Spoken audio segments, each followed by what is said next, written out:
राधा रानी बिल्कुल सामने खड़ी थी, फिर भी कान्हा बोले, तुम कहाँ हो? मुझे तो तुम दिख ही नहीं रही। जानते हैं क्यों? क्योंकि उस दिन ठाकुर जी अपनी जीत नहीं बल्कि किशोरी जी के सामने हारने का सुख पाना चाहते थे। 1 2 3 4 गिनती करने लगे, इतने में ही सबरी सखी आई कान में आके बोली, सुनो प्रिया जी दिख भी जाए ना तो भी अनदेखो कर दियो। बोले ये कोई बात है? बोला यही बात है, प्रिया जी दिख भी जाए तो भी अनदेखो कर दियो।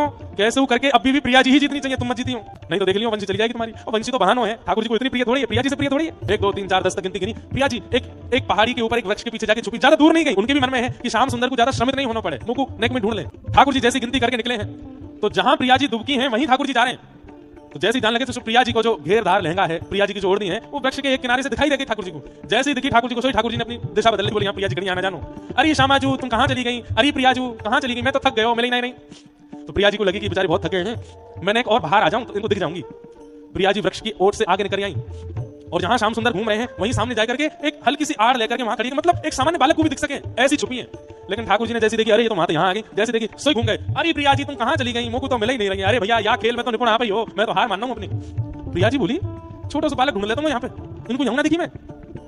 अब तो ये स्थिति के सामने से ठाकुर जी आ रहे हैं, प्रिया जी आकर के ऐसे ठाड़ी आ गई सामने, मुझे देख लो और स्वयं की जीत घोषित करो, मुझे हरा दो। लेकिन सामने जैसी प्रिया जी दिखी, ठाकुर जी देख करके, अरे प्रिया जी तुमको दिखाई नहीं है, कहां को चली गई हो? अरे श्यामाजू। किशोरी जी आकर के बिल्कुल ठाकुर जी के सामने ठाड़ी आ गई। अरे मैं यहाँ ठाड़ी हूँ, कहां? आवाज तो आई, दिखाई ना दे रही, मुझको दिख नहीं रही। अरे प्रिया जी तुम ही जीती हो, मैं तो हार गया।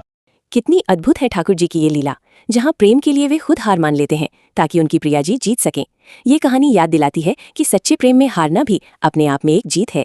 अगर ये प्यारी कहानी आपके हृदय को छू गई हो तो हमारे चैनल को सब्सक्राइब करें और कमेंट में राधे राधे जरूर लिखें।